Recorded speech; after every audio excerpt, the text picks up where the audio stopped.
সর্বপ্রথম আমার দাবিগুলো আগে আপনারা শুনবেন, তারপর আপনাদের মতামত অবশ্যই কমেন্টে জানাতে একদম ভুলবেন না।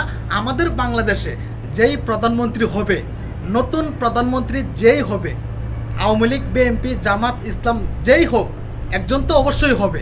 তো যেই প্রধানমন্ত্রী হবে তার কাছে আমাদের কিছু দাবি থাকবে। আশা করি আমাদের দাবিগুলো কার্যকলাপ করতে হবে। আজকে আমরা আবেদন করব, দেখব আমাদের দাবিগুলো তারা কার্যকলাপ করে কিনা। আমার প্রথম দাবি, আমার 1 নম্বর দাবি হচ্ছে, যারা প্রবাসে থাকে তাদের বাড়িতে, প্রত্যেকটা প্রবাসী ভাইদের বাড়িতে একটা করে সিকিউরিটি গার্ড রাখতে হবে। কারণ যেহেতু প্রবাসে থাকে, হয়তো তাদের বাড়ির মাধ্যমে অনেক ঝামেলা হইতে পারে। ধরেন একটা ফ্যামিলির মধ্যে একটা ছেলে আছে প্রবাসে, হয়তো তার বাড়ির মাধ্যমে অনেক কিছু আক্রমণ করতে পারে। তাহলে নিরাপত্তার জন্য প্রত্যেকটা প্রবাসী ভাইদের বাড়িতে একটা করে সিকিউরিটি গার্ড রাখতে হবে। এটা হচ্ছে 1 নম্বর দাবি। আমার 2 নম্বর দাবি হচ্ছে, আমাদের ঢাকা শহরে, আমাদের বাংলাদেশে আনাচে কানাচে, অলিতে গলিতে এখনও সিঙ্গেল ছেলেমেয়েরা পড়ে আছে, যারা এখন পর্যন্ত বিয়া শাদী করতে পারে নাই। এই শীতের সময় তাদেরকে বিয়া করাইতে হবে মাননীয় প্রধানমন্ত্রী।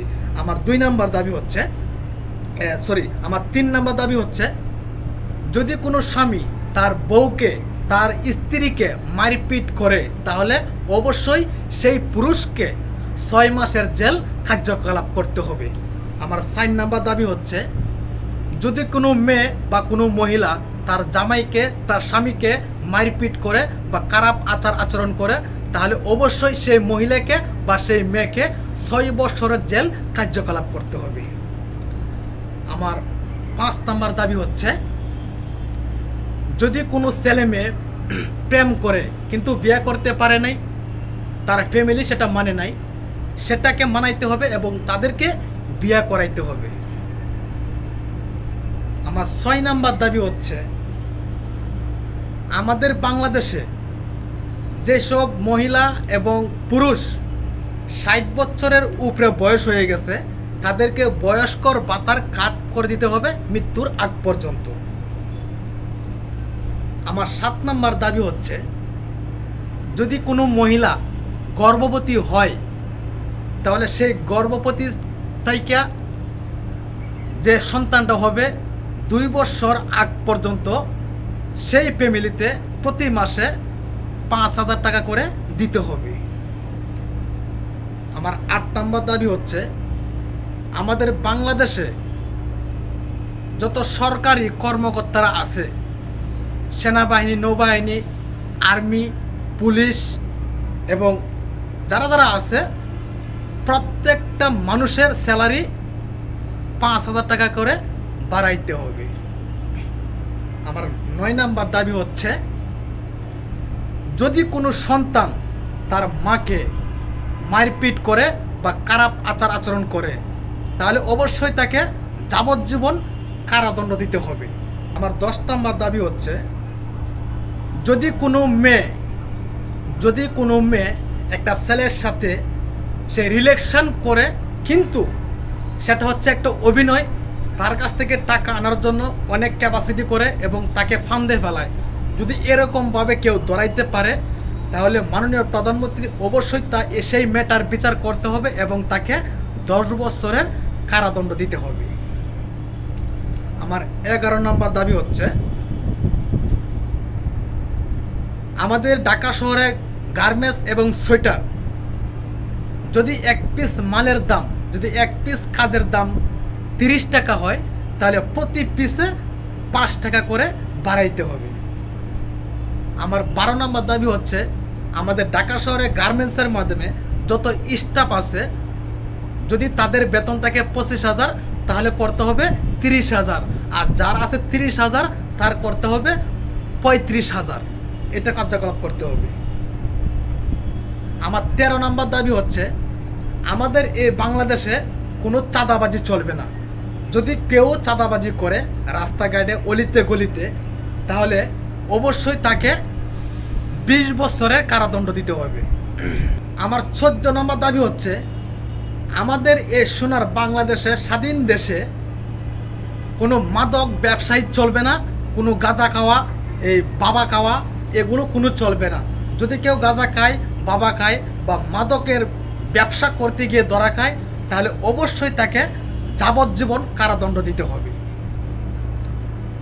আমার 15 নম্বর দাবি হচ্ছে আমাদের দেশ গ্রামে যেসব কৃষক ভাইরা আছে যারা এই মাঠে কাজ করে রেগুলার, তাদেরকে প্রতি মাসে 8,000 টাকা করে দিতে হবে। এটা কার্যকলাপ করতে হবে, 100% গ্যারেন্টি, এটা করতে হবে। আমার 16 নম্বর দাবি হচ্ছে আমাদের বাংলাদেশে আনাচে কানাচে অলিতে গলিতে যেসব ভিক্ষুক আছে, রাস্তাঘাটে পড়ে আছে, বৃদ্ধ মা এবং মহিলা এবং পুরুষ এবং অসহায় কিছু ভাইরা আছে, তাদেরকে প্রতি মাসে 15,000 টাকা করে দিতে হবে। এবং আমার 17 নম্বর দাবি হচ্ছে আমাদের বাংলাদেশে যেসব বুবা আছে, বুবা কথা বলতে পারে না, তাদেরকে প্রতি মাসে 9,000 টাকা করে দিতে হবে। আমার 18 নম্বর দাবি হচ্ছে আমাদের এই স্বাধীন বাংলাদেশে যদি আর কখনো কোনো আন্দোলন হয় আর এই আন্দোলনকারীদেরকে যদি কেউ ধরাইতে পারে, এটার বিচার অবশ্যই যাবজ্জীবন কারাদণ্ড দিতে হবে মাননীয় প্রধানমন্ত্রী। আমার 19 নম্বর দাবি হচ্ছে আমাদের এই বাংলাদেশে যারা পঙ্গু আছে, আত্মাই পাওনাই, তাদেরকে প্রতি মাসে 20,000 টাকা করে দিতে হবে। এটা কার্যকলাপ করতে হবে, এটা 100% গ্যারেন্টি। আর 20 নম্বর দাবি হচ্ছে যেই সব শিশুরা ক্লাস 1 থেকে 5ম শ্রেণী পর্যন্ত পড়াশোনার দায়িত্ব মাননীয় প্রধানমন্ত্রী নিতে হবে, এটা কার্যকলাপ করতে হবে। আমার 21 নম্বর দাবি হচ্ছে যদি কোনো প্রবাসী ভাইয়ের বউ স্ত্রী পরক্রিয়া করে, তাহলে সেই প্রবাসী ভাইকে খুব তাড়াতাড়ি বাংলাদেশে আনতে হবে এবং 3 মাস রাখার পরে আবার তাকে সহি সালামতে আবার প্রবাসে পাঠাইতে হবে। এটাও কার্যকলাপ করতে হবে মাননীয় প্রধানমন্ত্রী। আল্লাহ দে না হোক এমন ঘটনা, কিন্তু যদি কোনো প্রবাসী ভাইয়ের স্ত্রী পরক্রিয়া করে তাহলে অবশ্যই সেই প্রবাসী ভাইকে বাংলাদেশে আনতে হবে এবং 3 মাস রাখার পরে আবার নিজে প্রধানমন্ত্রী সেই প্রবাসী ভাইকে আবার তাকে প্রবাসে পাঠাইতে হবে। এটাও কার্যকলাপ করতে হবে, 100% গ্যারেন্টি। আমার 22 নম্বর দাবি হচ্ছে আমাদের বাংলাদেশি ভাইয়েরা অনেকে আছে প্রবাসে জেলের মাধ্যমে পচতেছে, বিনা কারণে বিনা অপরাধে এই প্রবাসের মাটিতে এবং প্রবাসী জেলের মাধ্যমে এখন পর্যন্ত বসে আছে, তাদের কোনো বিচার হচ্ছে না বা তাদেরকে এখনও জেল থেকে কেউ বার করতে পারতেছে না। এটাও আপনাদের সমাধান করতে হবে এবং যারা বিনা অপরাধে বিনা কারণে এই প্রবাসী মাটির জেলের মাধ্যমে বসে আছে তাদেরকে বাহির করতে হবে। আমার 23 নম্বর দাবি হচ্ছে যদি কোনো স্বামী স্ত্রীর মাধ্যমে তাদেরকে ডিভোর্স হয়, সেটা সন্তান নেওয়ার আগে ডিভোর্স করতে হবে। আর যদি সন্তান নেওয়ার পরে কোনো স্বামী স্ত্রী ডিভোর্স হয় তাহলে সেই মাকে সেই বাবাকে অবশ্যই 10 বছরের জন্য কারাদণ্ড দিতে হবে। সেটার কারণ হচ্ছে এই ছেলেটা হচ্ছে অসহায়।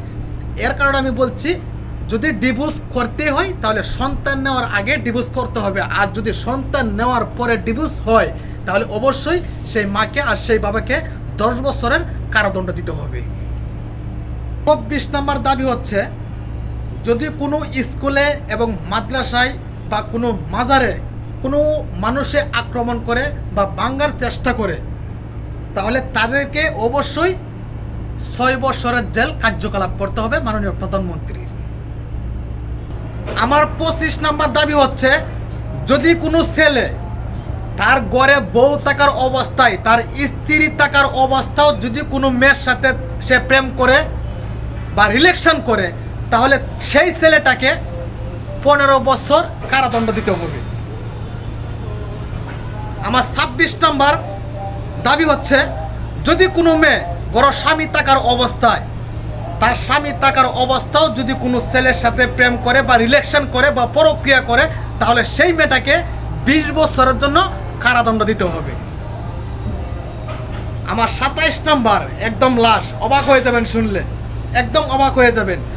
আমার 27 নম্বর দাবি হচ্ছে যদি আমি মাননীয় প্রধানমন্ত্রীর কাছে কোনো ভুল করে থাকি, দেশের মানুষের কাছে কোনো ভুল করে থাকি, প্রবাসী ভাইদের কাছে কোনো ভুল করে থাকি তাহলে সবাই আমাকে ক্রমদৃষ্টিকে দেখবেন আর এই ভিডিওটা বিদ্যুতের গতিতে শেয়ার করবেন যেন প্রধানমন্ত্রী এই ভিডিওটা দেখতে পারে এবং এই দেশের মানুষ যেন এই দাবিগুলো শুনতে পারে, আমি কি কি দাবি করছি আমার কথাগুলো যেন শুনতে পারে। আর 27টা দাবি করছি, মোট 27টা দাবি করছি। এই 27টা দাবির মাধ্যমে হয়তো 2-1টা ছাড় যাবে, আর 27টা দাবি কার্যকলাপ করতে হবে মাননীয় প্রধানমন্ত্রী। আর যদি কার্যকলাপ না করে তাহলে মাননীয় প্রধানমন্ত্রী এই চেয়ার থেকে উঠতে হবে, আর আমি আনোয়ার সেই চেয়ারে বসবো না। আসসালামু আলাইকুম, খুদা হাফেজ।